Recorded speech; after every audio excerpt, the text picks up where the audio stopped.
Hi, my name is Zachary Lyman. I'm a freshman at Schreiner University.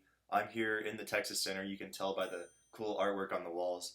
But this little video that you're about to watch is an interview between me and Dr. Frazier when I was still a prospective student and interested in some of the programs that are offered here at Schreiner.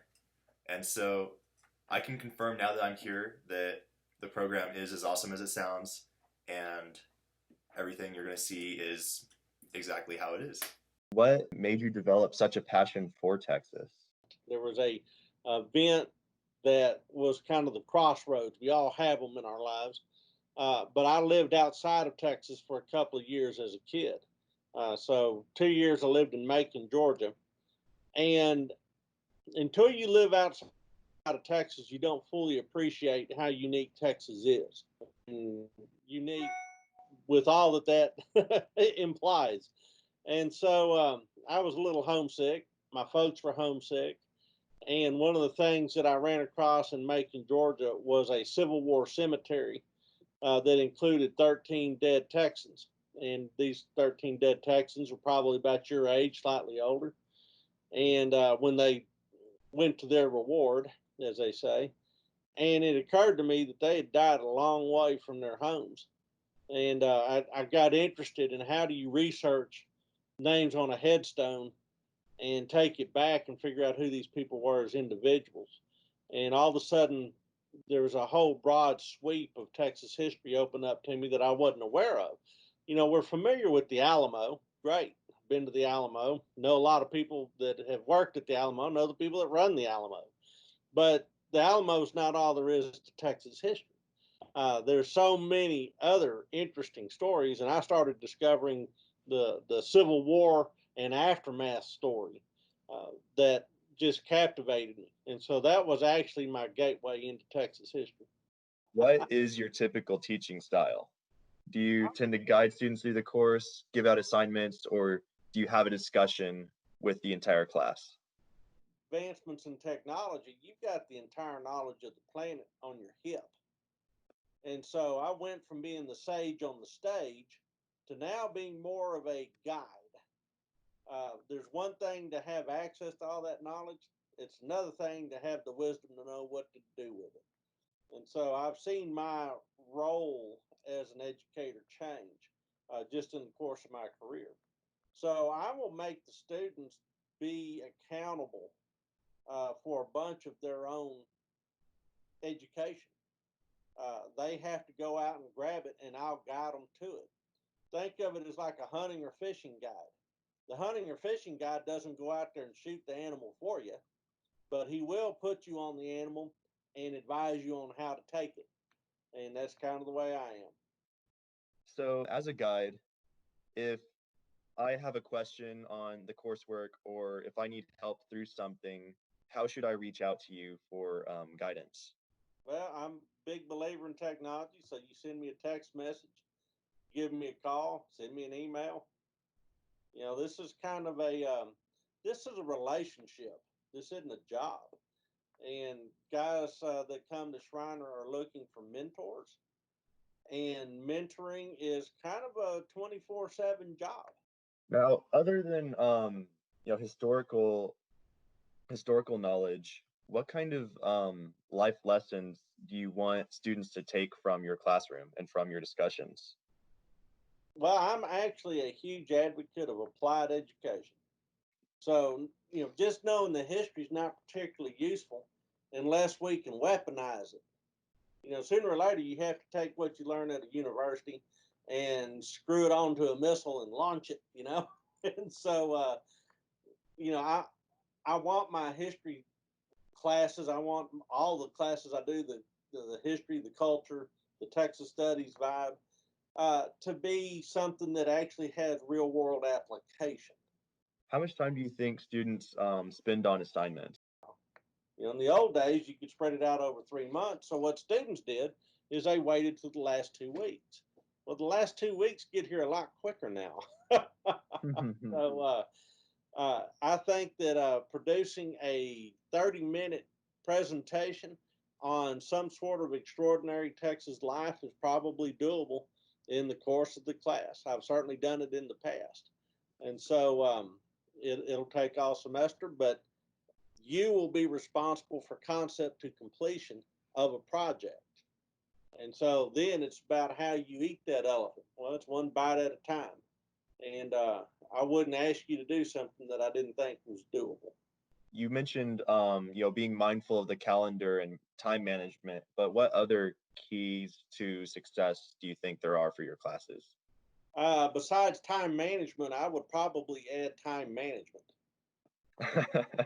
because that seems to be the biggest issue with students coming in is they're just not used to being responsible for their own time. They've always had somebody tell them. They went to class by a bell. They left class by a bell. They went to eat lunch by a bell. Now all of a sudden those bells are going away. Do you see students after your classes go in any particular direction, or is it from all walks of life in all directions? But that's the cool thing about the Texas Studies program is it is an augmentation of your major. So you could be an engineering major, business major, you could be any kind of major. And the Texas Studies program will nest right next to it and give you a kind of a scouting report on what it will be to have a life in Texas. So if you're planning on living in Texas, or even if you don't plan on living in Texas, it's probably good to have that sort of context of where you came from and where you are.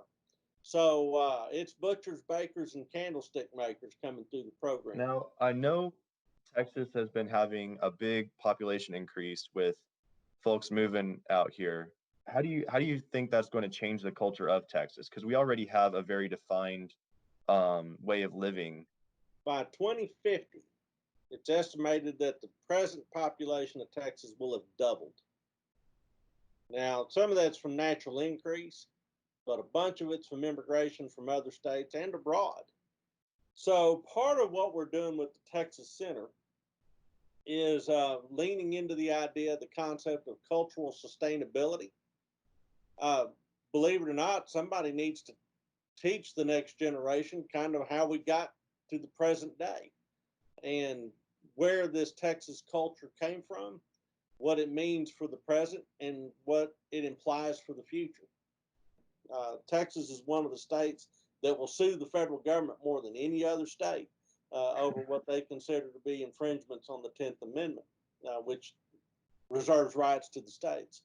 And so, if you're from California, where you're used to the state government bailing you out or telling you how to think or where to sit and how to stand in line, you come to Texas and it's a little weird because no one's telling you that stuff.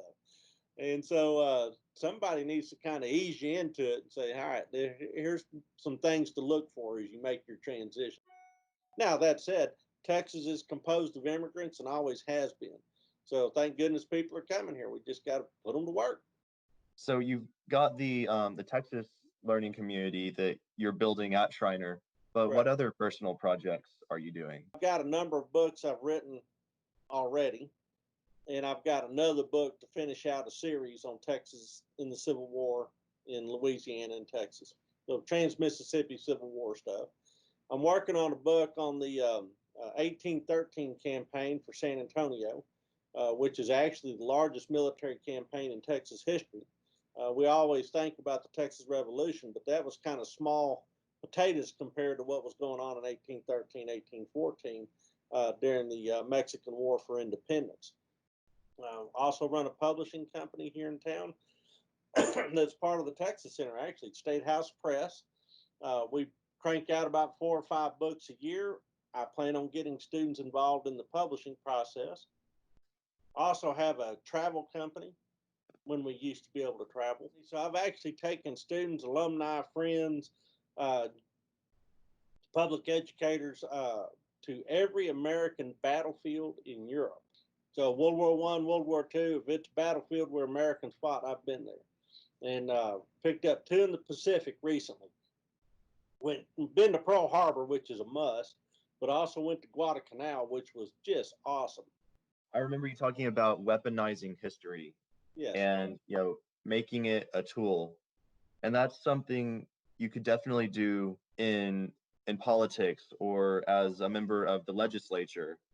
Yeah. But why did you choose teaching over some other career field like politics where you could apply that in a different sense? Now, before I came to education, I've been I worked at the defense industry up in Fort Worth. I was in the newspaper business. I produced television. Actually, Texas Ranger baseball 2 seasons. That was cool. And I was a gunfighter at Six Flags. And so I've done all sorts of stuff. But why history as opposed to politics is because I was always interested in journalism. And to me, journalism, law, and history are all very related disciplines. And so for the last 25, 26 years, I've been really focused on the history. Now, with the Texas Center, I can take all that context and figure out what it means for the present and the future, which is more journalism.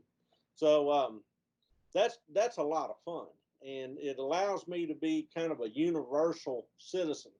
I think it's probably time we wrap it up, but I'm looking forward to coming on campus and taking part in the great conversation with you. You bet. I hope I gave you what you needed, and I look forward to seeing you face to face.